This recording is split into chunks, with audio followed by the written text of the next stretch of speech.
রাঙ্গামাটিতে রাজনীতিবিদ বিশিষ্টজনদের সাথে চলছে উপদেষ্টাদের মতবিনিময়। পার্বত্য ৩ জেলায় অবরোধ, পরিবহন ধর্মঘটে ভোগান্তি। ওদের কারণে আমরা গাড়ি কষ্ট আছে, গাড়ি চলতেছে না।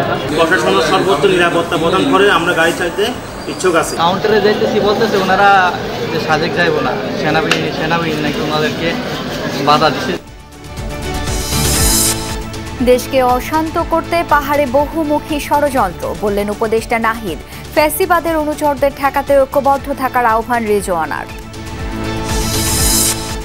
পার্বত্য চট্টগ্রামের ঘটনা অন্তর্বর্তী সরকারকে বেকায়দায় ফেলার প্রক্রিয়া, মন্তব্য ফখরুলের। রাজনৈতিক দলগুলোর সাথে আলোচনা সাপেক্ষে দুর্বলতা কমানোর আহ্বান। পার্বত্য চট্টগ্রামের ঘটনাটাকে আমি কোনো বিচ্ছিন্ন ঘটনা মনে করি না, এর সঙ্গে অনেক কিছু জড়িত আছে। আপনার এই সুযোগ একটা নেওয়া, শূন্যতার সুযোগ নেওয়া। ঢাকা বিশ্ববিদ্যালয়ে পিটুনিতে নিহতের ঘটনায় ৮ শিক্ষার্থী সাময়িক বহিষ্কার। ছাত্র রাজনীতি বন্ধের চূড়ান্ত সিদ্ধান্ত হয়নি, কাল থেকে ক্লাস শুরু। ৮ জনকে অভিযুক্ত করা হয়েছে, তদন্ত কমিটি তাদের হলের আসন বাতিল করা হয়েছে। বিশ্ববিদ্যালয় থেকে ছাত্র সাময়িক বহিষ্কারের আদেশ একটু আগেই জারি হয়েছে এবং আমরা ওই হলের প্রভোস্টকে রিপ্লেস করেছি। জাতিসংঘের ২৭ সেপ্টেম্বর ভাষণ দেবেন প্রধান উপদেষ্টা। প্রাধান্য পাবে জুলাই বিপ্লবের প্রেক্ষাপট ও শান্তি প্রতিষ্ঠা। পররাষ্ট্র উপদেষ্টার সাথে বৈঠক হবে ভারতীয় প্রতিনিধির। বড় হামলার শঙ্কায় ভারতের মণিপুরে সর্বোচ্চ সতর্কতা।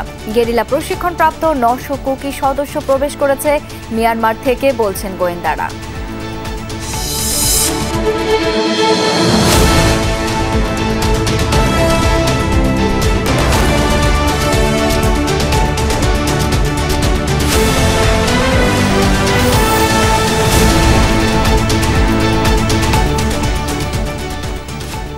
আমন্ত্রণ দুপুরের বাংলাদেশে, আপনাদের সাথে আছি আমি শাওন দত্ত।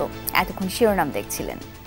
২ পার্বত্য জেলা সফর করছে সরকারের উচ্চ পর্যায়ের প্রতিনিধি দল।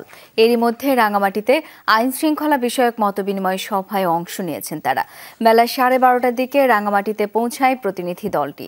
নেতৃত্বে আছেন স্বরাষ্ট্র উপদেষ্টা অবসরপ্রাপ্ত লেফটেন্যান্ট জেনারেল জাহাঙ্গীর আলম চৌধুরী। এছাড়া আছেন পার্বত্য চট্টগ্রাম বিষয়ক উপদেষ্টা সুপ্রদীপ চাকমা, স্থানীয় সরকার উপদেষ্টা এএফ হাসান আরিফ এবং প্রতিরক্ষা ও জাতীয় সংহতি উন্নয়ন বিষয়ক প্রধান উপদেষ্টার বিশেষ সহকারী অবসরপ্রাপ্ত লেফটেন্যান্ট জেনারেল আব্দুল হাফিজ। তারা স্থানীয় রাজনৈতিক দল এবং বিশিষ্টজনদের সাথে মতবিনিময় করছেন। বিকেলে যাবেন খাগড়াছড়িতে, সেখানেও মতবিনিময় করবেন। সকালে প্রতিনিধি দলটি হেলিকপ্টারে রাঙ্গামাটি পৌঁছায়। দর্শক, এই বিষয়ে আরও জেনে নিতে চাই, এই মুহূর্তে রাঙ্গামাটি থেকে যুক্ত হচ্ছেন সহকর্মী ফজলুর রহমান রাজন। রাজন, মতবিনিময় সভার সবশেষ তথ্য জানতে চাই এবং উপদেষ্টাদের পরবর্তী কার্যক্রম সম্পর্কে কি তথ্য আছে আপনার কাছে সেটিও জানাবেন।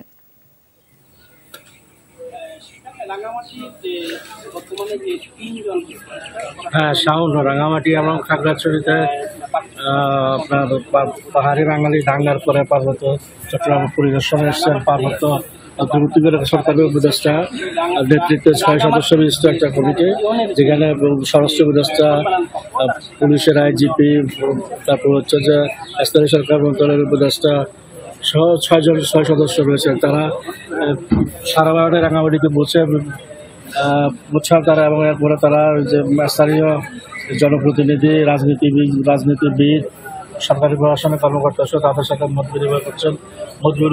মত বিনিময়কালে তারা স্থানীয়রা আইনশৃঙ্খলা পরিস্থিতি স্বাভাবিক পর্যায়ে যেন দ্রুত নিয়ে আসা যায়, যাতে সবার প্রতি সবার আস্থা বিশ্বাস স্থাপন করা যায়, সে বিষয়ে তারা জোর দিয়েছেন বলে আমরা শুনেছি। আমরা একটু জেনেছি যে পার্বত্য চট্টগ্রাম আঞ্চলিক পরিষদের ঘাটি ভাঙচুর করা হয়েছে, আঞ্চলিক পরিষদে হামলা করা হয়েছে। আঞ্চলিক পরিষদেও যেন যারা করেছে তাদেরকে যেন আইনের আওতা আনা হয়, এজন্য আঞ্চলিক পরিষদ থেকেও দাবি জানানো হয়েছে। আইন উপদেষ্টারা বৈঠক শেষে তারা খাগড়াছড়িতে যাবেন। এর আগে তারা রাঙ্গামাটিতে প্রবেশ করে হেলিকপ্টার করে এসে তারা রাঙ্গামাটির যে সমস্ত ক্ষতিগ্রস্ত এলাকাগুলো রয়েছে সেগুলোকে তারা পরিদর্শন করে তারা মত বিনিময় সভায় যোগ দিয়েছেন। আরেকটি বিষয় হচ্ছে যে রাজন, বুঝতে পেরেছি, অনেক ধন্যবাদ আপনাকে। তিন পার্বত্য জেলায় যুগ্ম ছাত্র জনতার ব্যানারে চলছে ৭২ ঘন্টা সড়ক ও নৌপথ অবরোধ। পাশাপাশি রাঙামাটিতে অনির্দিষ্টকালের পরিবহন ধর্মঘট চলছে। সেই সাথে ৭২ ঘন্টা অবরোধে সমর্থন দিয়েছে ইউপিডিএফ সহ ৪ সংগঠন। খাগড়াছড়িতে সকাল থেকে বন্ধ গণপরিবহনের চলাচল, ছাড়ছে না দূরপাল্লার বাসও। জেলা শহরে সীমিত পরিসরে ৩ চাকার বাহন চলছে। দীঘিনালা সড়কের বিভিন্ন স্থানে অবরোধের সমর্থনে পিকেটিং করছে বিক্ষোভকারীরা। আটকা পড়েছেন সাজেক বেড়াতে যাওয়া পর্যটকরা। শুক্রবার রাতে প্রত্যাহার হয়েছে ১৪৪ ধারা। বিভিন্ন এলাকায় জনমনে স্বস্তি ফেরাতে যৌথভাবে কাজ করছে শান্তি সম্প্রীতি কমিটি। ওদের কারণে আমরা গাড়ির কষ্ট আছে, গাড়ি চলতেছে না, বৃষ্টি সব ভেঙে ফেলছে। আমাদের খাগড়াছড়ি সাজেক কাউন্টার থেকে এখন পর্যন্ত কোনো গাড়ি ছেড়ে যায় নাই। যদি প্রশাসনের সর্বোচ্চ নিরাপত্তা প্রদান করে আমরা গাড়ি চাইতে ইচ্ছুক আছি। কাউন্টারে যাইতেছি বলতেছে ওনারা যে সাজেক যাইব না, সেনাবাহিনী নাকি ওনাদেরকে বাধা দিচ্ছে, যে নিষিদ্ধ করতে আর কি যাওয়া যাইব না। রাঙামাটিতে অবরোধের কারণে বন্ধ যান চলাচল। পাশাপাশি গাড়িতে অগ্নিসংযোগের প্রতিবাদে মালিক শ্রমিকদের ডাকে অনির্দিষ্টকালের পরিবহন ধর্মঘট চলছে। এতে ভোগান্তিতে পড়েছেন যাত্রীরা। জেলা সদরের প্রশাসনের জারিকৃত ১৪৪ ধারা অব্যাহত, তাই বন্ধ দোকানপাটও। জরুরি প্রয়োজন ছাড়া কেউ বের হচ্ছেন না। দর্শক, খাগড়াছড়ির বিষয়ে আরও জানবো। এই মুহূর্তে যুক্ত হচ্ছেন সহকর্মী শাহরিয়ার ইউনুস। শাহরিয়ার, খাগড়াছড়ির সার্বিক পরিস্থিতি জানতে চাই।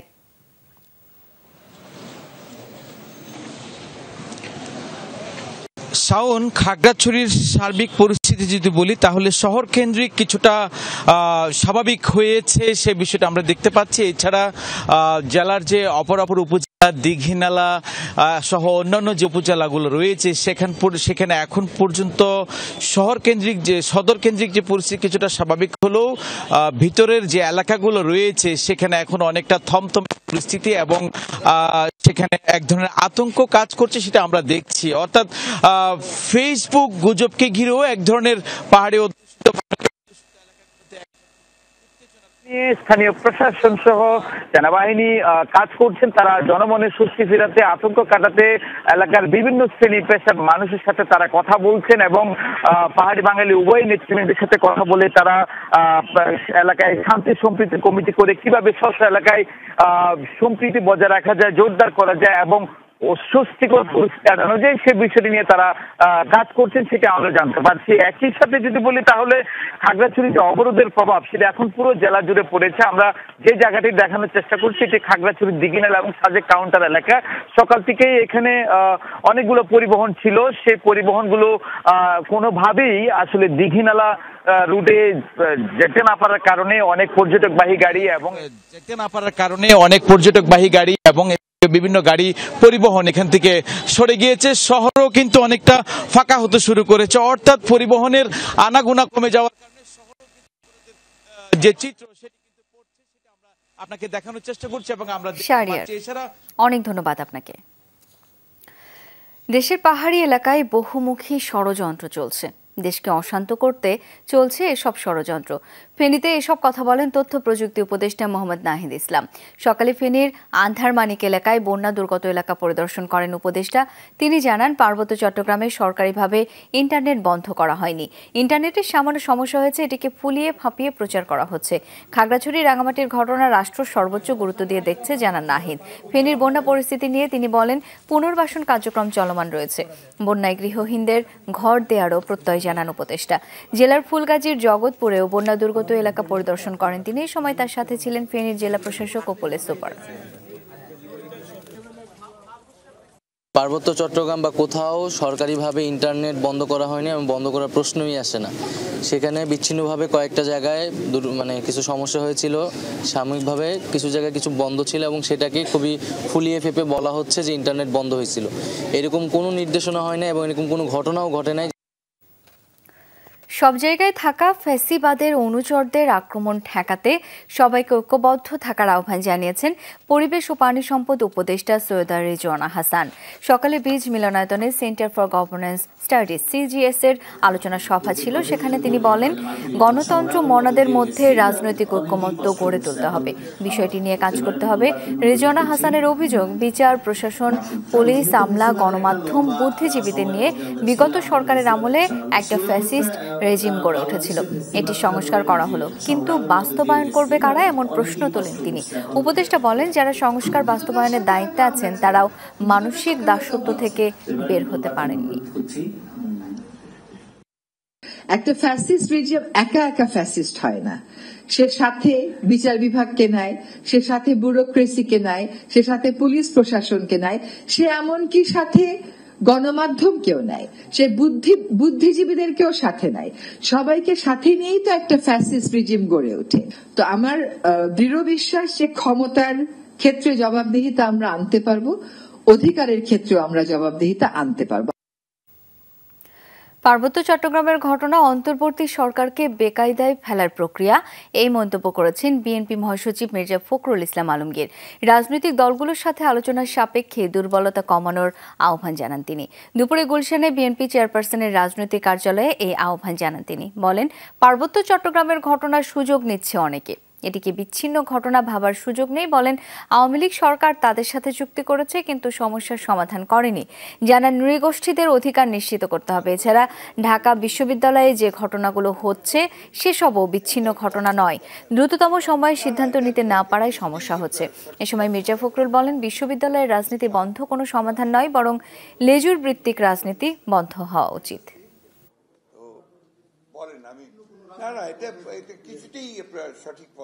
পার্বত্য চট্টগ্রামের ঘটনাটাকে আমি কোনো বিচ্ছিন্ন ঘটনা মনে করি না, এর সঙ্গে অনেক কিছু জড়িত আছে। আপনার এই সুযোগ একটা নেওয়া, শূন্যতার সুযোগ নেওয়া, অন্যদিকে আপনার জিও পলিটিক্সের যে পরিবর্তন এবং ঘটনাগুলো ঘটছে মিয়ানমারকে কেন্দ্র করে এবং আশেপাশের এলাকাগুলোকে, ওইদিকে আপনার ভারতবর্ষের মণিপুরের যে বিদ্রোহ, সবগুলোকে যদি আপনি আনেন জিও পলিটিক্সের এই ঘটনাগুলোকে, তাহলে কিন্তু ভেরি সিগনিফিকেন্ট। ঢাকা বিশ্ববিদ্যালয়ের আবাসিক হলে গণপিটুনিতে তোফাজ্জেল হত্যার ঘটনায় অভিযুক্ত ৮ শিক্ষার্থীকে সাময়িক বহিষ্কার করা হয়েছে। এই সিদ্ধান্ত জানালেন প্রক্টর অধ্যাপক সাইফুদ্দিন আহমেদ।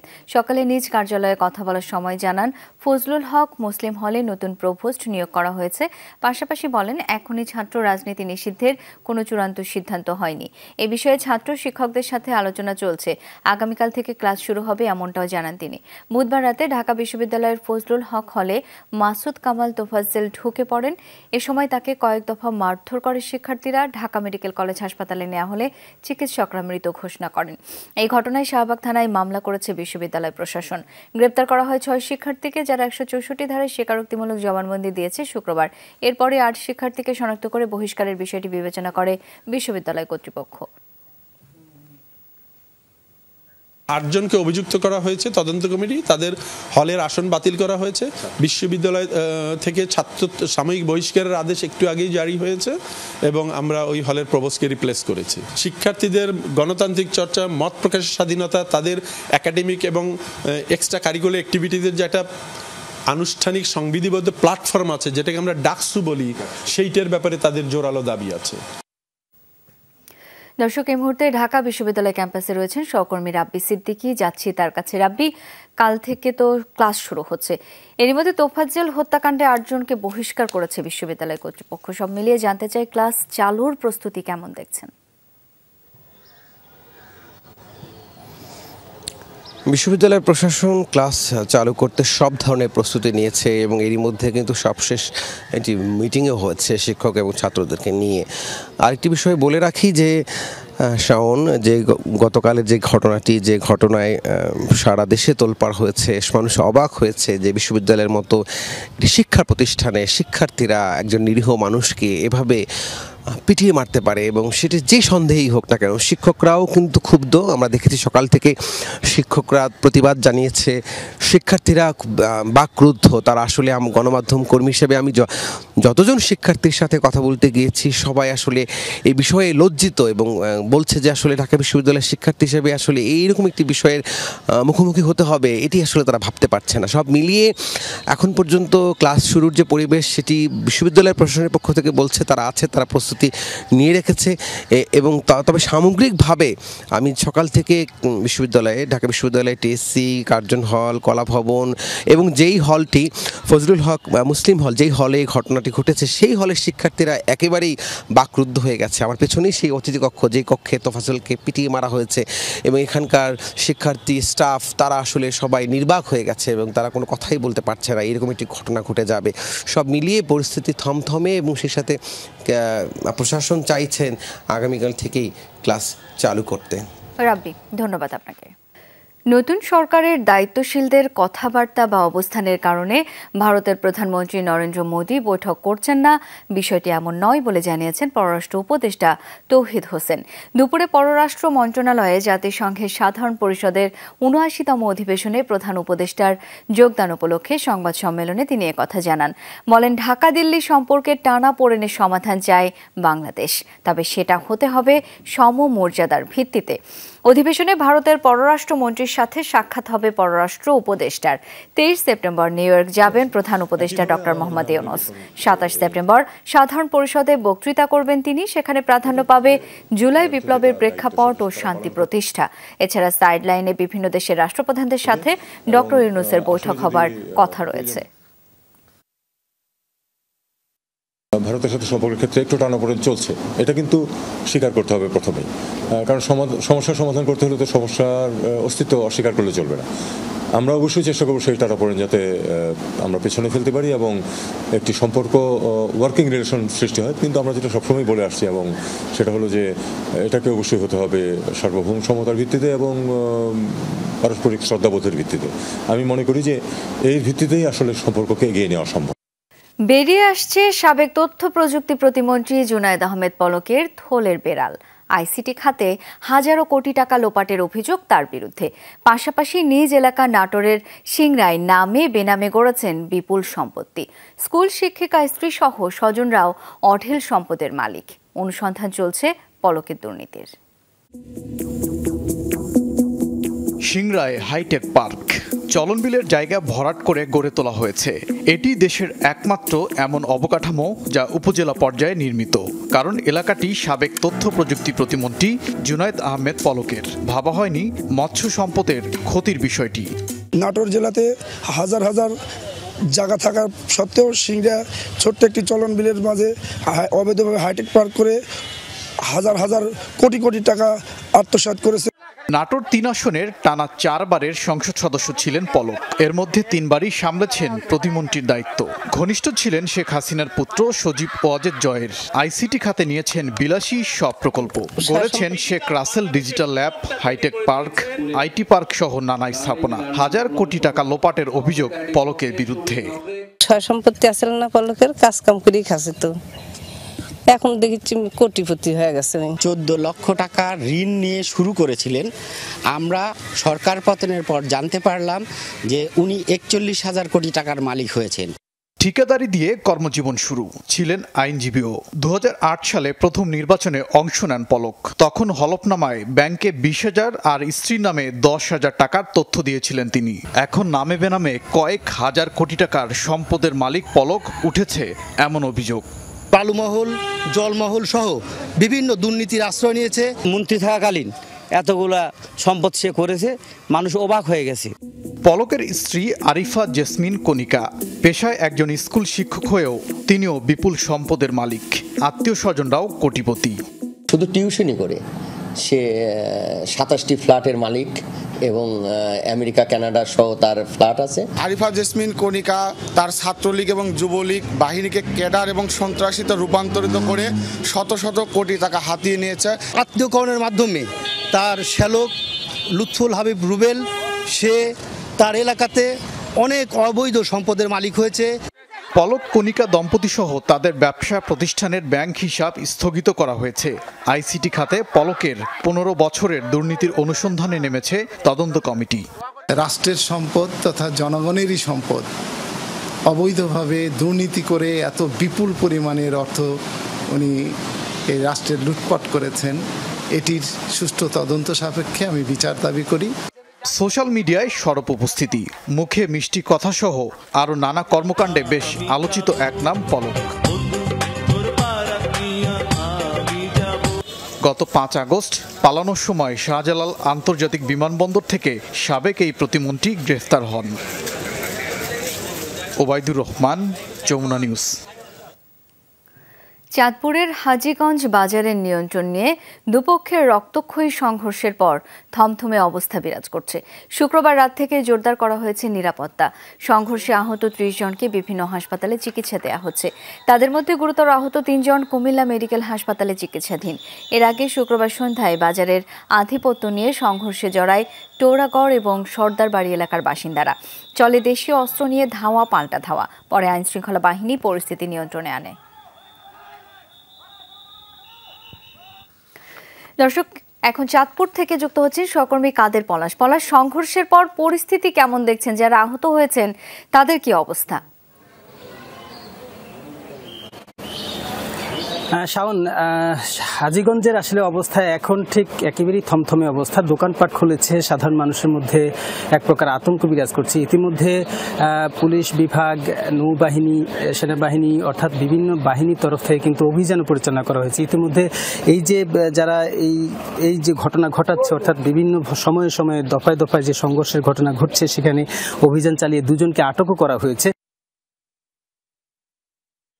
সাধারণত এই হাজীগঞ্জ বাজারটা কিন্তু চাঁদপুরের সবচেয়ে গুরুত্বপূর্ণ একটা বাণিজ্যিক স্থান ধরা হয়ে থাকে। এখানে কিন্তু প্রচুর পরিমাণে ব্যবসা প্রতিষ্ঠান আছে। আর এই জায়গাটাতেই কিন্তু বিএনপির পক্ষ থেকে আধিপত্য বিস্তারের একটা জোর চেষ্টা চলছে ঠিক 5 আগস্টের পর থেকেই। এর মাঝেই কিন্তু দফায় দফায় সংঘর্ষ হয়েছে। গত 2 দিন একটু বেশি হয়েছে, যদিও আমরা দেখছি যে একেবারেই গত রাতে খুব বেশি একেবারে রণক্ষেত্রে রূপান্তর হয়, যে এখানে পুলিশ এবং সেনাবাহিনী পরিস্থিতির মোকাবেলা বা স্বাভাবিক করতে প্রায় 2-3 ঘন্টা সময় লেগে যায়। ততক্ষণে 50 জন বা 40 জনের মতো লোকজন আহত হয়েছেন এবং তারা বিভিন্ন বেসরকারি হাসপাতালে চিকিৎসা নিয়েছেন। আমরা দেখছি যে উপজেলা স্বাস্থ্য কমপ্লেক্সে মাত্র 10-12 জন চিকিৎসা নিয়েছেন। আর এখানে যারা রাজনৈতিকভাবে আমরা দেখছি যে বিএনপির যেই হাজীগঞ্জ পৌর এবং হাজীগঞ্জ উপজেলা বিএনপি যে কমিটি ছিল, সেই কমিটি কিন্তু বিলুপ্ত করা হয়েছে ইতিমধ্যে। এছাড়াও ছাত্রদল এবং স্বেচ্ছাসেবক দলের কমিটিও বিলুপ্ত ঘোষণা করা হয়েছে, শুধুমাত্র রাজনৈতিকভাবে যাতে কোনোভাবেই এই যে আধিপত্য বিস্তার এটা যাতে নিয়ন্ত্রণ করা যায়। আমি জেলা পর্যায়ের যে জেলা বিএনপির সভাপতি আছে তার সাথে কথা বলেছি। তারা বলছেন যে এই বিষয়টি উদ্বোধন কর্তৃপক্ষকে যখন অবহিত করা হয়েছে তখনই সাংগঠনিকভাবে কিন্তু ইতিমধ্যে ব্যবস্থা নেওয়া হয়েছে। তবে সাধারণ মানুষ প্রত্যাশা করছে যে পুলিশ বাহিনী বা অন্যান্য যে আইনশৃঙ্খলা বাহিনী আছে তারা এই পরিবেশ স্বাভাবিক রাখতে বিশেষ ভূমিকা রাখবে। শাওন, পলাশ, অনেক ধন্যবাদ আপনাকে। আওয়ামী লীগ সরকারের আমলে কেবল ভিন্ন মত দমনে লক্ষ্মীপুরে গুম করা হয় প্রায় ডজন খানেক বিএনপি নেতাকে। তাদের ভাগ্যে কি ঘটেছে সেটা কারো জানা নেই। পরিবারের সদস্যরা আশায় বুক বেঁধে আছেন জীবিত ফিরবে তাদের স্বজন। অনুসন্ধান বলছে এসব গুমের নেতৃত্বে ছিলেন নারায়ণগঞ্জের 7 খুনের ঘটনায় জড়িত র্যাব কর্মকর্তা তারেক সাইদ। লক্ষ্মীপুর থেকে ফিরে বিস্তারিত জানাচ্ছেন সহকর্মী আশিক মাহমুদ। ছবি তুলেছেন নির্মল চন্দ্র। দেশের দক্ষিণ পূর্বাঞ্চলের জেলা লক্ষ্মীপুর। 2014 সালের জাতীয় নির্বাচনের আগে এই জেলার বেশ কয়েকজন বিএনপি নেতাকে গুম করা হয়। কয়েকজনের মরদেহ পরবর্তীতে খালে বিলে রাস্তার ধারে পাওয়া গেলেও অনেকের হদিস মেলেনি এখনো। তাদের একজন ওমর ফারুক। 2014 সালের 4 ফেব্রুয়ারি চট্টগ্রামের পতেঙ্গা থেকে আইনশৃঙ্খলা বাহিনী পরিচয়ে তুলে নেওয়া হয় তাকে। এরপর পেরিয়ে গেছে 11 বছর। ওমর ফারুকের ভাগ্যে কি ঘটেছে জানা নেই কারো। কাঁদতে কাঁদতে চোখের পানি শুকিয়ে গেছে স্ত্রী পারভিন আক্তারের। আমার স্বামী কি বেঁচে আছে না মারা গেছে আমি এখনো জানি না, তবে আমার বিশ্বাস আছে আমি পাবো। এই ঘটনার কিছুদিন আগে সরকার বিরোধী আন্দোলনের মিছিলে গুলি করে র্যাব। এ সময় যুবদল নেতা ইকবাল মাহমুদ জুয়েল গুলিবিদ্ধ হয়ে মাটিতে লুটিয়ে পড়ে। পরে তার মরদেহ র্যাবের গাড়িতে তুলে নেওয়া হলেও এখন পর্যন্ত তার হদিস মেলেনি। বেঁচে আছে নাকি মারা গেছে তাও জানে না পরিবার। 11 বছর হয়ে গেছে, কোথায় আছে কিভাবে আছে আমরা তাও জানি না। আমার 3টা ছেলে মেয়ে আজও জানি না সে কোথায় আছে। যদি দিত খবরটাও তো থাকতো। এলাকায় খবর নিয়ে জানা গেছে জুয়েল যেদিন গুলিবিদ্ধ হন সেদিন র্যাব 11 এর কমান্ডিং অফিসার নারায়ণগঞ্জের 7 খুনের ঘটনায় জড়িত তারেক সাইদের নেতৃত্বে বিএনপি নেতা শাহাবুদ্দিন সাবুকে তুলে নিতে অভিযান চালানো হয়। এ সময় শাহাবুদ্দিন সাবুকেও গুলি করে তারেক সাইদ। পরে হাসপাতাল থেকে পালিয়ে নিজেকে রক্ষা করেন সাবু। রানা, তারপরে হলো ওই যে তারেক সাইদ, একজন হলো আজম মেজর হলো ওই যে আরিফ মেজর আরিফ, এর 3 জন ঢুকিয়ে আমার মানে খুব বুট দিয়ে লাথি এটা আমার এলাপাতায় ফিরলো, আমার ক্যারটেকারও ফিরলো। ফিরার পরে যখন আমার সবাই ফিরছে পরে আমি দাঁড়াইলাম, দাঁড়ানোর পরে আমার ঠেকাইয়া মেজর তার সাইড মানে গুলি করছে এখানে বেড়ায়, গুলি করার পরে এখান থেকে সমস্ত মাংসটা বাইর হয়ে গেছে। এলাকাবাসী বলছে শুধুমাত্র জনপ্রিয় রাজনৈতিক নেতা হয় টাকার বিনিময়ে গুম করা হয় এসব নেতাদের।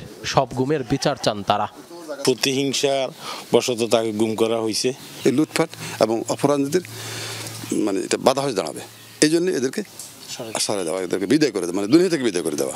বাংলাদেশে গুমের ঘটনা তদন্তে এই প্রথম একটি কমিশন গঠন করেছে অন্তর্বর্তী সরকার। এই কমিশনের সদস্য মানবাধিকার কর্মী নূর খান লিটন জানিয়েছেন, প্রতিটি গুমের ঘটনা সঠিক তদন্ত করে জড়িতদের শাস্তি নিশ্চিত করতে তারা বদ্ধপরিকর। দেশবাসী এবং পরিবারগুলি যেমন উদ্গ্রীব, এটার বিচার হোক, দোষীদের চিহ্নিত করা হোক, অপরাধীরা ওই ব্যক্তিকে কি অবস্থায় রেখেছে বা হত্যা করে থাকলে কোথায় নিয়ে লাশটা ফেলেছে। আমি নিশ্চিত ওই অপরাধীরা যদি বেঁচে থাকে, একজন ব্যক্তি তো আর অপরাধ করে নেই, টিম করেছে, সে টিম কেউ না কেউ তো নিশ্চয়ই বেঁচে আছে। অনুসন্ধানে অপরাধী চিহ্নিত করার ক্ষেত্রে কোনো ধরনের আমাদের ভিতরে দোদুল্যমানতা থাকবে না। 2014 সালের জাতীয় নির্বাচনের আগে শুধুমাত্র ভিন্ন রাজনৈতিক মতাদর্শের কারণে এই লক্ষ্মীপুর থেকে অসংখ্য মানুষকে গুম করা হয়। এদের মধ্যে কয়েকজনের মরদেহ বিভিন্ন সময়ে পাওয়া গেছে, তবে এখনও নিখোঁজ রয়েছে বেশ কয়েকজন। তাদের ভাগ্যে ঠিক কি ঘটেছে, তারা বেঁচে আছে না মরে গেছে, তাও জানা নেই কারো। তবে শেখ হাসিনা সরকারের পতনের পর আশায় বুক বেঁধেছে পরিবারের সদস্যরা। তাদের দাবি সুস্থ শরীরে ফিরিয়ে দেয়া হোক তাদের স্বজনদের। আশিক মাহমুদ, যমুনা নিউজ, লক্ষ্মীপুর। বিগত বছরগুলোই বিচার বিভাগের উপর নগ্ন হস্তক্ষেপ করা হয়েছে জানিয়েছেন প্রধান বিচারপতি সৈয়দ রিফাত আহমেদ। সকালে ছিল অধস্তন আদালতের বিচারকদের উদ্দেশ্যে বিচার বিভাগের রোডম্যাপ তুলে ধরার সভা। সেখানে তিনি আরও জানান, বিচার বিভাগের স্বাধীনতার জন্য পৃথক সচিবালয় করা হবে। সুপ্রিম কোর্টের মূল ভবনের ইনার গার্ডেনে এই সভা হয়, তাতে সারা দেশে 2000 বিচারক উপস্থিত ছিলেন। আলাদা সচিবালয় গঠনের প্রস্তাব শিগগিরই আইন মন্ত্রণালয়ে পাঠানো হবে উল্লেখ করেন প্রধান বিচারপতি। এছাড়া সুপ্রিম কোর্টে বিচারক নিয়োগের নীতিমালা করার কথাও জানান তিনি। পাশাপাশি বিচারকদের পদায়নের জন্য পৃথক নীতিমালা করা হবে বলেও জানান প্রধান বিচারপতি। বিচার বিভাগের জন্য স্বতন্ত্র বাজেট দেওয়ার কথাও তুলে ধরেন। অনুষ্ঠানে উপস্থিত ছিলেন আইন উপদেষ্টা doctor Asif Nazrul, attorney general Mohammad Asaduzzaman ও বিচার বিভাগ সংস্কার কমিটির প্রধান বিচারপতি শাহ আবু নাইম মমিনুর রহমান।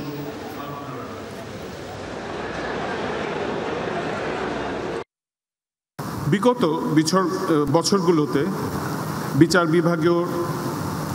বিভাগের উপর নগ্ন হস্তক্ষেপ করা হয়েছে।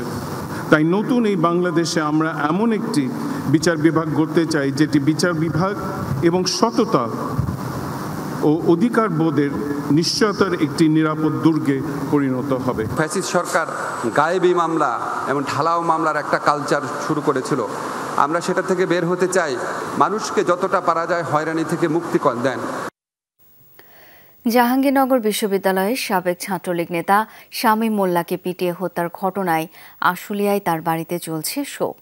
দায়ীদের কঠোর শাস্তির আওতায় আনার দাবি স্থানীয়দের। বিশ্ববিদ্যালয় প্রশাসন মামলা করলেও যাদের আসামি করা হয়েছে তা নিয়ে নাখোশ স্বজনরা।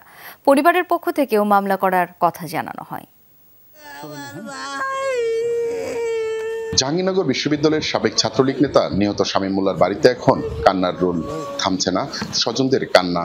আদরের সন্তানকে হারিয়ে বাবা প্রায় বাকরুদ্ধ।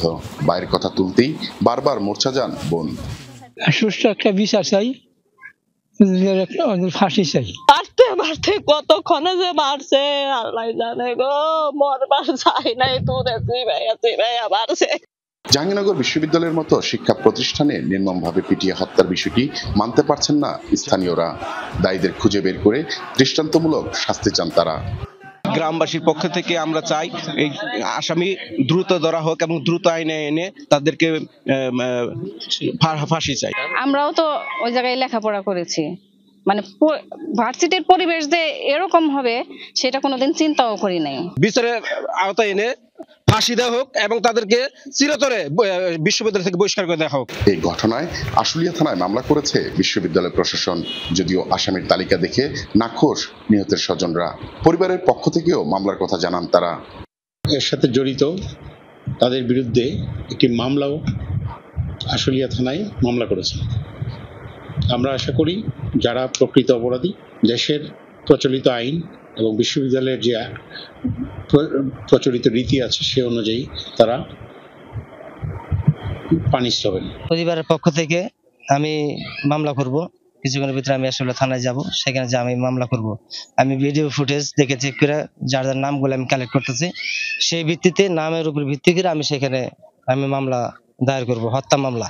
পুলিশ জানান এই ঘটনায় এরই মধ্যে হাবিবুর রহমান নামের একজনকে আটক করে জিজ্ঞাসাবাদ চলছে। মাহফুজুর রহমান নিপু, যমুনা নিউজ, সাভার। যারা মহান মুক্তিযুদ্ধ করেছিলেন তারা যেমন পুরো জাতির কাছে স্মরণীয় হয়ে থাকবেন, তেমনি জুলাই অভ্যুত্থানে যারা শহীদ বা আহত হয়েছেন তারাও ইতিহাসের অংশ হয়ে গেছেন, এমন মন্তব্য করেছেন বিএনপির স্থায়ী কমিটির সদস্য নজরুল ইসলাম খান। বৈষম্য বিরোধী ছাত্র জনতার অভ্যুত্থানে শহীদদের পরিবার ও আহত ব্যক্তিদের সুচিকিৎসার জন্য আর্থিক সহযোগিতা অনুষ্ঠানে এই মন্তব্য করেন তিনি। রামপুরা, বাড্ডা ও হাতিরঝিল এলাকার ২৭ জন ব্যক্তি ও ৭ জন আহত শিক্ষার্থীদের সহযোগিতা করা হবে।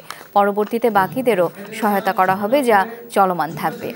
নজরুল ইসলাম খান বলেন, দীর্ঘস্থায়ী একটি লড়াইয়ের চূড়ান্ত রূপ দেখা গেছে জুলাই ও আগস্টে।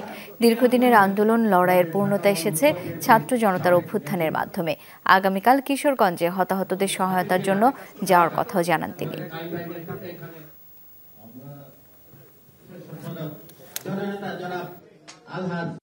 নিঃস্বার্থভাবে শুধুই দেশকে ভালোবেসে এই লড়াইটা যদি না করতেন তাহলে দেশও মুক্ত হতো না, আমরাও জেল থেকে বের হতে পারতাম না। এবং সরকারের কাছেও আমাদের দাবি থাকবে, যেই সব নিরীহ মানুষকে যারা অন্যায়ভাবে খুন করেছে, আহত করেছে, তাদের শাস্তি হওয়া উচিত। দর্শক, এবার জানাবো তাসলিমা বেগম রেনুর সন্তান ও তার পরিবারের কথা।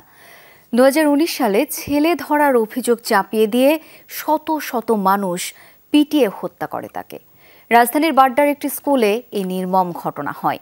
এরপর থেকে প্রায়ই নির্ঘুম রাত কাটে রেনুর 9 বছর বয়সী মেয়ে তুবা আর 16 বছর বয়সী ছেলে মাহিরের। সামান্য জটলাও তাদের ভীতির কারণ। 5 বছর পেরিয়ে গেলেও এই হত্যাকাণ্ডের বিচার হয়নি।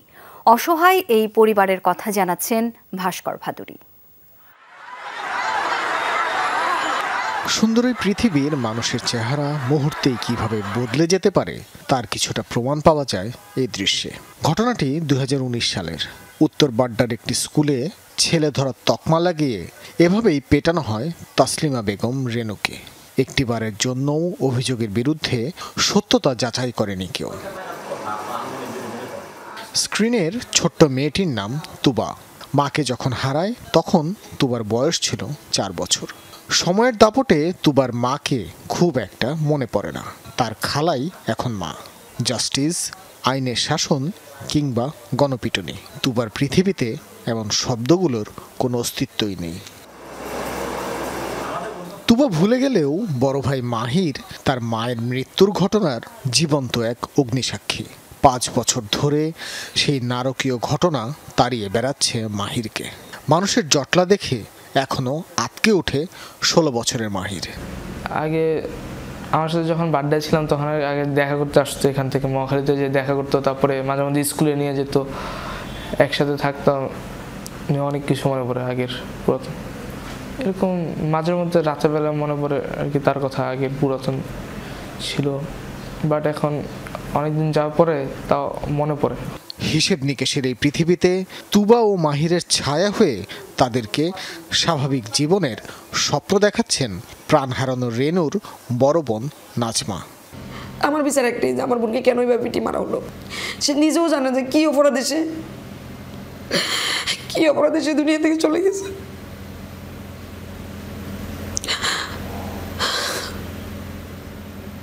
হাজারো আশ্বাসের পরও 5 বছরেও বোন হত্যার বিচার না পাওয়ার কষ্ট প্রতিনিয়ত তাকে তাড়িয়ে বেড়ায়। আমার জীবনে হয়তো আমি এই দৃশ্য কোনোদিন বলতে পারবো না। আমি বাচ্চাটা গিয়ে দেখছে যে জানাজা দাঁড়াইছে সবাই, মাহিরের পুরো পাঞ্জাবিটা ভিজে গেছে যখন সে জানাজা দাঁড়াইছে, কিন্তু তখনও সে জানে না যে কি হয়েছে আমার মায়ের সাথে, কেন আমার মা মারা গেছে। আমি তো শুনছি আমার আম্মু অসুস্থ। মব জাস্টিস নামে নৃশংস এই খেলায় যারা জড়িত তাদের দৃষ্টান্তমূলক শাস্তি চান রেনুর ভাগ্নে নাসির উদ্দিন। তখন থেকে আমি যে ট্রমার মধ্যে পড়েছি সেটা থেকে আমি এখনো বের হয়ে আসতে পারছি না, মানে মেন্টাল একটা ট্রমা কাজ করে। আর যেটা হচ্ছে স্বাভাবিক জীবন যাপন করাটা খুবই প্রায় অসম্ভব, কারণ এই কথাটা আপনাকে প্রতিনিয়ত নাড়া দিবে। আর দ্বিতীয় বিষয় হচ্ছে রেনু আন্টির 2টা বাচ্চা আছে, যখন ওদের দিকে তাকায়, ওরা যখন রাতে ঘুমায় না, তো ওদেরকে নিয়ে যখন স্ট্রাগল করতে হয় তখন কিন্তু আপনি যতই চেষ্টা করেন ভুলে থাকার জন্য আপনি কিন্তু ভুলে থাকতে পারবেন না। বিগত 5 বছরে রেনু হত্যা মামলা চালাতে গিয়ে অর্থকষ্টে পড়তে হয়েছে রেনুর পরিবারকে। একবেলা খেয়ে হলেও এমন ঘটনার সুষ্ঠু বিচার তারা চাচ্ছেন রাষ্ট্রেরই কাছে। ভাস্কর ভাদুরী, যমুনা নিউজ, ঢাকা।